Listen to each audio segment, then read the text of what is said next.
My name is Kate 12. I'm a 33-year-old nurse. After graduating from nursing school, I became a nurse and now work at a clinic in the city. I was introduced to my husband by the clinic's director. My husband, Tony, is a licensed psychologist. I work at an internal medicine clinic, and Tony works at a mental health clinic. Our fields are different, but both our clinic directors were classmates in college. Due to family circumstances, I didn't have the luxury of dating and was focused on my work. My parents passed away early, so I was worried about my younger brother, Joy.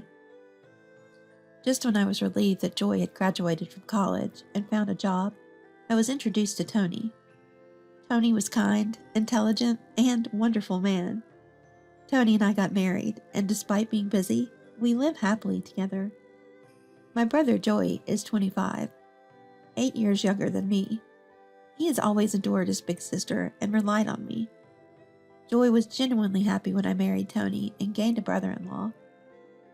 Joy married a woman he met at his workplace. She was a temporary employee there. Named Mary, coincidentally, the daughter of someone I know. Even after marrying, Joy often visits our home. He enjoys talking to me, but he's also fond of Tony, his brother-in-law. Today, Joy came to my house with a cake as a gift. "Hey, I bought this delicious cheesecake from a famous store." The cake Joy offered was from a popular store featured in magazines. While I appreciated his thoughtfulness, something concerned me. "Joy, it's nice, but aren't you off today? Where's Mary?" Joy's expression clouded over when I asked. He often visits Tony and me, but Mary is rarely with him. Trying to reassure me, Joy smiled. "Mary has a headache today. She's resting at home, so don't worry." It was a kind lie from Joy, concerned about his sister. Previously, Mary had stomach pain, then anemia, and back pain before that. As a nurse, I know he can't fool me, but Joy's efforts are touching. The truth is, Mary is healthy. She just doesn't want to see me. It seems she disliked me from the time Joy introduced us as his fiancée. Mary's parents and I are acquaintances, but we couldn't get along. After our parents' sudden deaths, I worked as a nurse and paid for Joy's education. Joy is grateful and looks up to me as a parent. Mary doesn't like how much Joy admires me. Once, when it was just Mary and me, she said, "Don't act as if Joy being grateful to you is normal. It's annoying." I don't ever recall behaving like Joy's gratitude was something I expected. Joy lost our parents when he was in high school. He talked about dropping out to work. I knew Joy wanted to study in college, so I worked hard to save for his tuition. It was my decision, not a calculation. I wanted to protect my brother, not as a plan, but as his sister. Despite being upset, I wondered if I, as the elder, should let Mary's words slide. I responded to Mary. Joy landed a job at a major corporation because of his hard work. Accusations like that are unpleasant. After that, Mary started to completely ignore me. She probably saw me as a troublesome sister-in-law for speaking my mind. I kept Mary's words a secret from Joy. If he knew she insulted me, it would lead to a fight between them. I didn't want to cause a rift in their marriage. But the observant Joy noticed that Mary was avoiding me. I would have liked to get along with my brother's wife. As Joy ate the cake, he looked apologetic. "Kate and Tony, I'm sorry about Mary." We were once invited to Joy's house. It was always at my house, so Joy's invitation was special. But when we arrived on the day, Mary was not there. Joy had prepared a feast, but it was thrown in the trash. The bin was filled with the food Joy had cooked.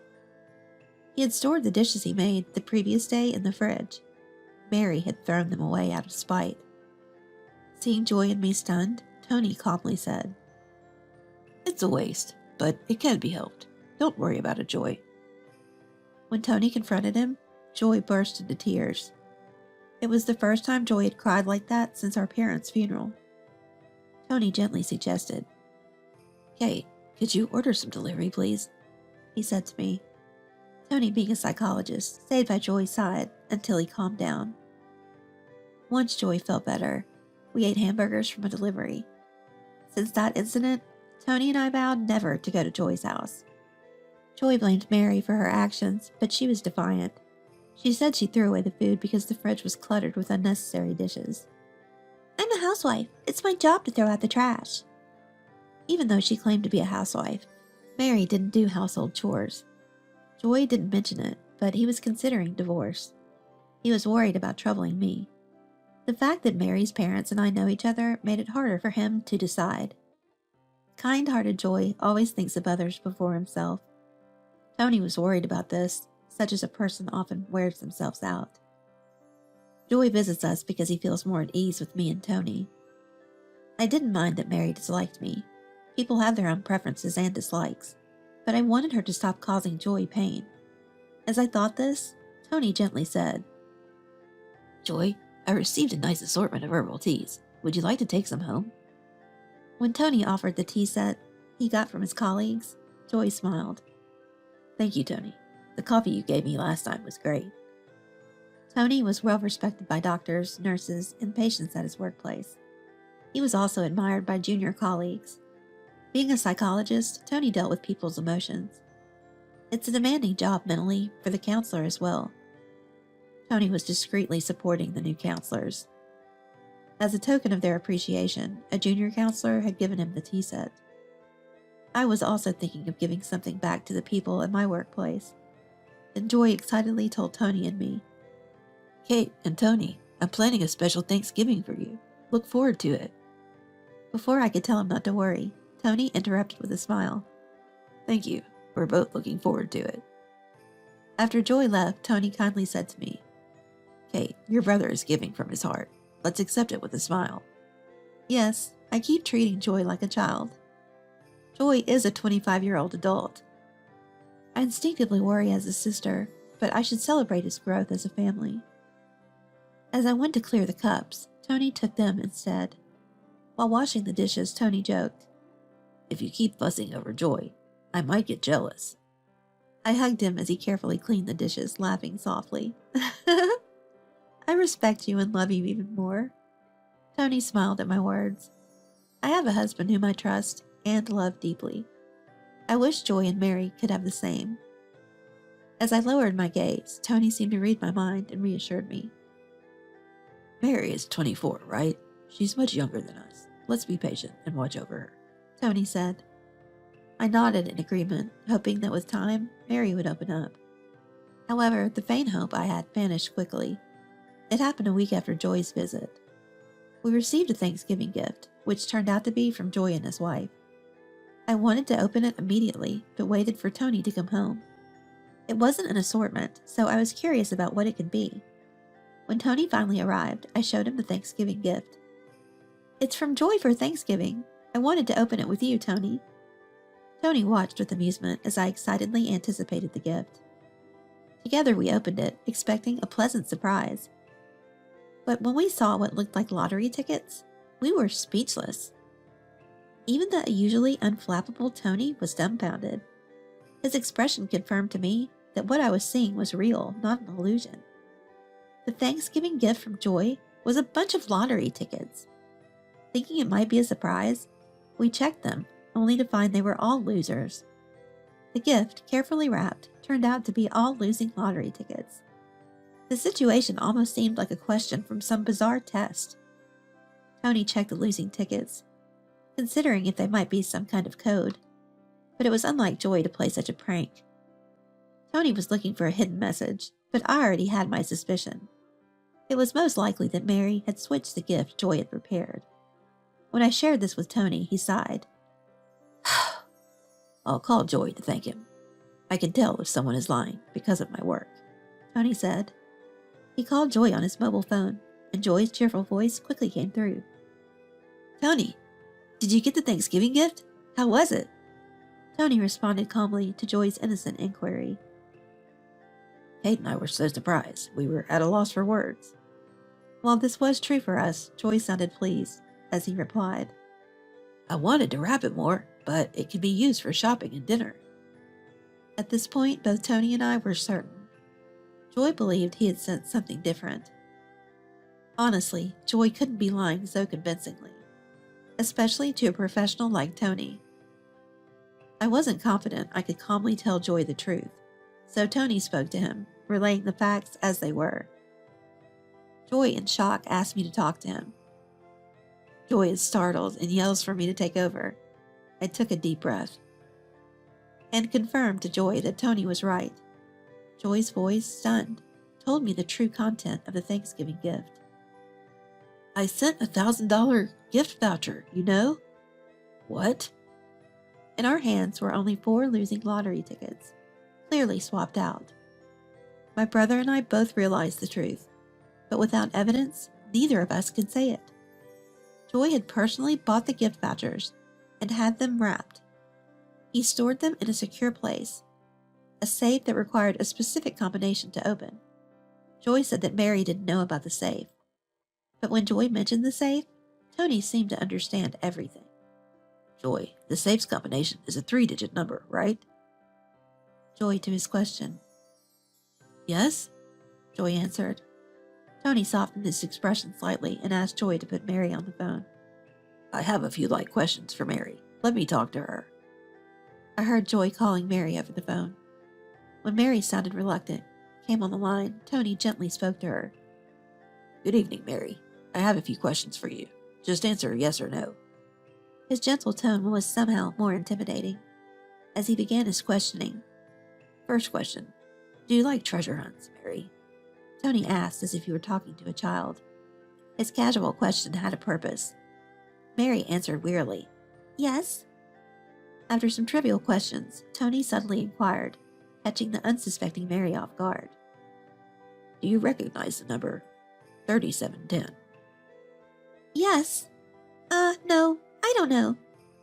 Hearing Mary's flustered response, Tony calmly spoke. Thank you. That's all for me. Are you tired? Anything else you want to say? There's something terrifying about someone speaking fearsome words with a smile. Tony's calm demeanor as he delivered his final statement was particularly frightening. Sure enough, Mary confessed a significant secret. As she started to cry, Tony asked Joy about the safe's combination where he had stored the gift vouchers. It turned out Mary knew the combination. That made it easy for her to steal the vouchers. I realized why Tony knew this. Joy used my name for the combination, Kate 12, so 812. It was an easy number to remember, but also easy to guess. The question remained whether Mary really had stolen the item. Confronted by Joy, Mary tried to deflect. It's not me, it's my mom. She stole them when she visited. She has a habit of stealing. Mary, crying and insisting on her innocence, left Joy at a loss. Hearing the situation, I suggested we find definitive proof, since we only had circumstantial evidence. It was more likely that Mary switched the gift certificates, but only circumstantial evidence is available. Joy and I ended the call with unresolved feelings. I told Joy, let's wait until we have solid proof. I told him secretly. 3 days after the lottery ticket incident, a visitor came to my clinic. I had made an appointment in advance, so I took the afternoon off to meet this person at a cafe away from the clinic. Nice to see you again, Mrs. Smith. Mrs. Smith was my mentor from nursing school and Mary's mother, thus the person Mary accused of switching the gift vouchers. Joy had contacted Mrs. Smith immediately, keeping it a secret from Mary. None of us, Joy, Tony, nor I, believed Mary's excuse from the start. We pretended to believe her because we lacked evidence. Since there was no evidence, I pretended to believe it. Mary was, I'm sorry, an idiot. As a result, he falsely accused my teacher of the theft. Mrs. Smith is honest, serious, and strict, but she is a respectable teacher because she is Mrs. Smith's daughter. I have endured Mary's harassment. However, this time was a situation that could not be overlooked. Mrs. Smith answered resolutely, probably because Joy had explained the process to her. Kate, I swear it wasn't me. Mary stole them. I have proof. She pulled out 6 lottery tickets from her bag. I showed her the 4 from our Thanksgiving gift. Together, they made 10 consecutive tickets. Mrs. Smith always buys lottery tickets in consecutive order, a fact she's mentioned since my student days. The losing lottery tickets we received were conclusively bought by Mrs. Smith. She apologized deeply to me. "I don't know how to apologize. I'm so sorry," as Mary's mother, Mrs. Smith explained. I was about to throw away some useless lottery tickets when I realized they were gone. Strangely, only 4 of them had disappeared, which made me suspicious. As I worried about it and stored the rest, I got a call from Joy. Mrs. Smith was shocked to find out her daughter had committed theft and falsely accused Mon, who was actually the perpetrator. Mary had a history of stealing money from family wallets at her parents' home. I tried scolding her, but it had no effect, and she only became more rebellious.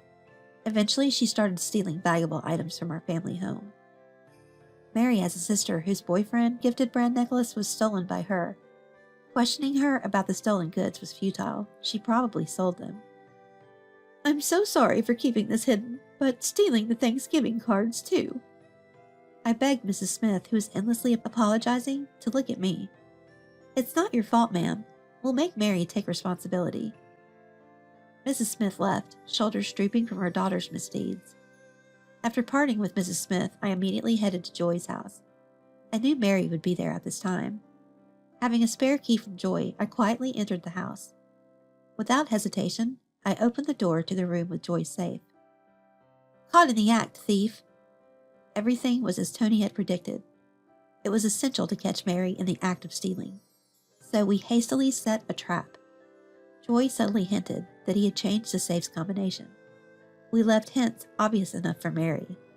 As a final touch, I ostentatiously showed storing a large sum of money. Mary fell right into our trap. Caught red-handed by me, Mary was stunned. But she defiantly showed an envelope full of cash. "I'm his wife. His money is my money." So she confessed to stealing the gift cards. The $1,000 worth of gift cards were quickly spent. All she wanted, she laughed, was more money. Having gotten her confession about the Thanksgiving cards, I inquired about her past crimes. Mary bragged about her thieving habits. It turned out she had sold her sister's necklace. There's no use trying to make someone like her reflect. So I decided to thank her for her confession. "I understand. I'll provide this conversation as evidence to the police." Thinking I came to her house unprepared was foolish. Of course I had a recorder. Furthermore, Joy had quickly set up a camera in the safe room. We had both video and audio evidence, and the clincher was the bundle of bills Mary was trying to steal. These are new bills. It'd be strange if we found anyone's fingerprints other than the bank's and Joy's. As I coldly stated, Mary lost her temper. "Setting me up, you old hag!" Just as Mary was about to strangle me, Joy and Tony burst in. In fact, they had entered the house while Mary was distracting me. Joy shouted as they restrained Mary. "Tony, call the police, quick." At Joy's command, Tony nodded and took out his mobile phone. "Hello? We've caught a thief. Could you come over?" The police arrived and arrested Mary on the spot. We were all questioned by the police separately. We submitted the evidence and honestly explained how everything started. Then, an astonishing truth emerged. Police investigations revealed Mary's criminal record. Since her youth, she had been repeatedly caught shoplifting. Joy divorced Mary and sued her. Mrs. Smith resigned from the nursing school, feeling responsible. Mary's parents disowned her and moved away. Joy was begged by Mrs. Smith for forgiveness, promising to compensate for the stolen money. However, Joy didn't hold Mary's parents accountable. "We'll make Mary pay every cent." Thus, Mary was obliged to repay the $1,000. Being disowned, she borrowed money. The police are carefully watching her, as she has other charges. The more they investigated Mary, the more misdeeds they found. Even as a temp worker, she stole money from colleagues' wallets. Victims kept quiet, fearing exposure. When about to be caught, she'd change her workplace. But Mary, being foolish, recorded her own crimes. The stolen amount was substantial. Exposed, she was sued by several victims. Now she's overwhelmed with repaying the stolen money. The interest on her dangerous loans was reportedly enormous. Joy was relieved to have divorced her. As a nurse, I had an unsolved mystery. Mrs. Smith was truly a wonderful teacher. Yet her daughter Mary was the worst. Mary brought disgrace to her own family. It was puzzling how things turned out this way. Tony thoughtfully answered my question. Parents want to hide their children's shame. Even great teachers are just parents. Tony is counseling Mrs. Smith at our request. Mrs. Smith was traumatized by Mary's actions. Thankfully, she seemed a bit brighter after counseling. Mary is busy repaying debts and loans. It was certain she would soon be pursued by the police.